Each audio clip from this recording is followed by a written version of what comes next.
to license it.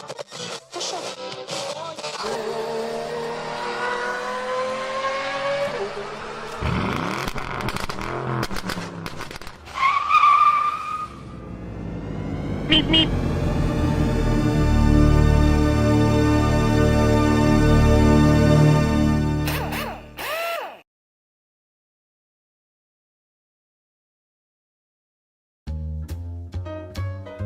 Hi everybody, and a warm welcome back to Maple Leaf Matchbox Makeovers. I'm Andrew, and on the bench today is a 1:64 scale Hot Wheels 1969 Dodge Charger 500. Hello! This one is brand new, and that's an uncommon way for me to start a build. It was designed by Phil Reelman and was produced from 2015 right up to now. This is my entry in a buddy build with Cole from Cuda's Diecast Customs, mano a mano. You can check out his excellent YouTube channel by following the link I put in the description. I'd like you to get all subbed up over there and here too. I'd appreciate that.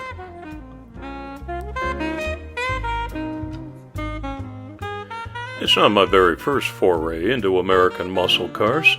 I've done a Shelby Cobra and a Corvette or two, but I tend to gravitate more to the European exotics here on my channel. If you follow Cole, you'll know that he's an American muscle car aficionado.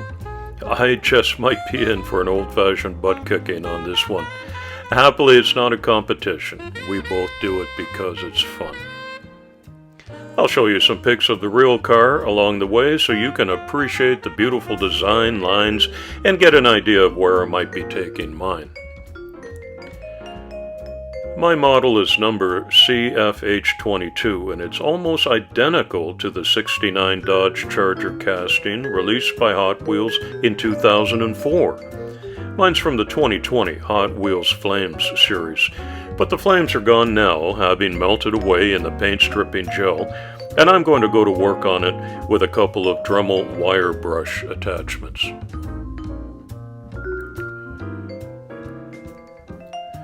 The Charger was produced by Dodge from 1966 to 1978 and was based on the Chrysler B-Body platform. The '69 Charger 500 was produced by Dodge as a result of not winning NASCAR in 1968, being defeated by Ford and Chevrolet.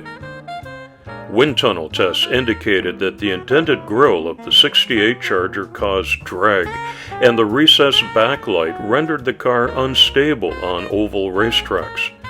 To fix these issues, Dodge installed a flush grille and headlights from a '68 Coronet and made the backlight flush by mounting a large rear window to fill the vacuum left by the '68 taillights. This greatly improved aerodynamics.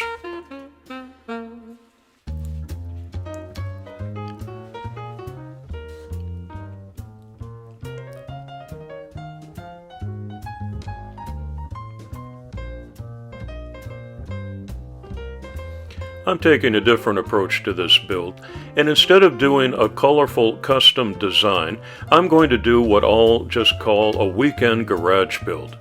So it's got primer gray on it, and the front passenger quarter panel is a replacement in black, as is the driver's side door in brown. I want it to look like a work in progress.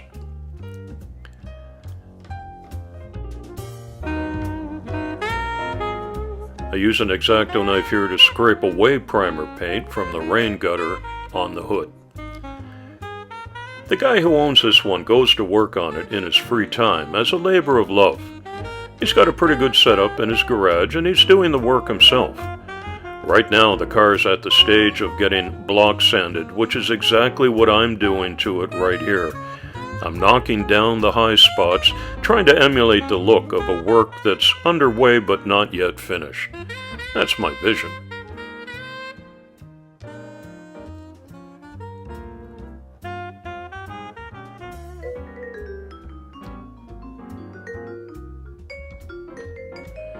It's looking just the way I want it to.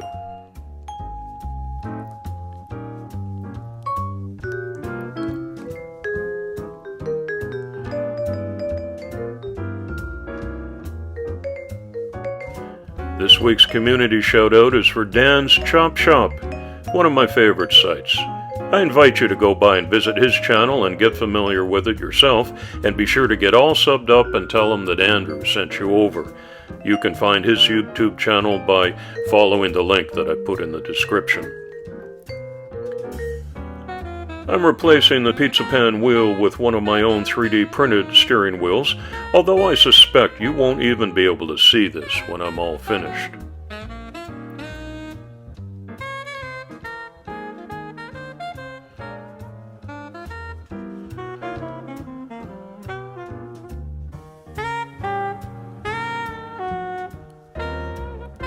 Here are the original wheels from the casting that I'm taking off.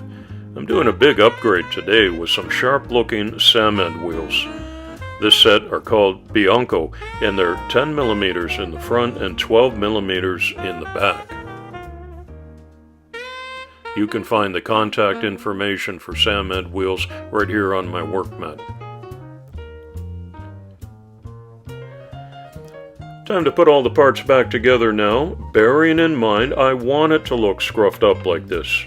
It's a work in progress in the garage, and it's not finished yet. I wish I could have done something with that green windshield. The steering wheel got painted black to match the interior, which hold those nice cement wheels in place as well. And everything gets all locked down with the pre-fitted size 256 self-tapping machine screws.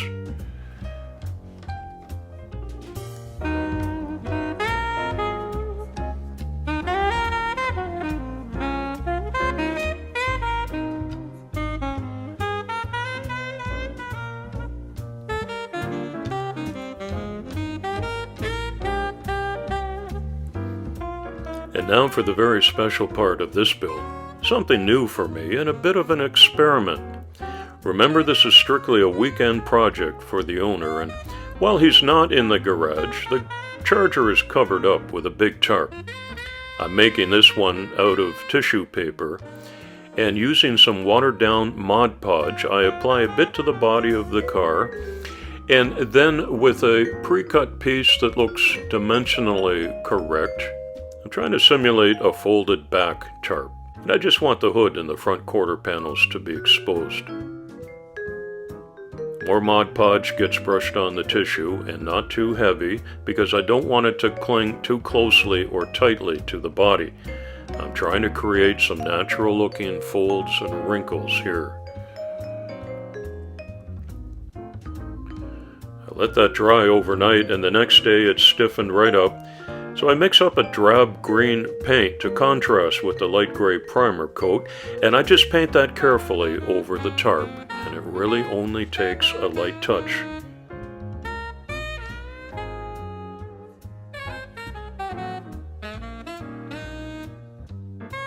For accuracy, I let some of the tarp hang down to the floor, and painting that from underneath and inside is the test of a steady hand.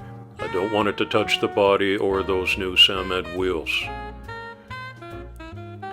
The rear window green shows through this thin tissue, but it's covered and it gets painted like the rest. And this is the final touch on the garage tarp.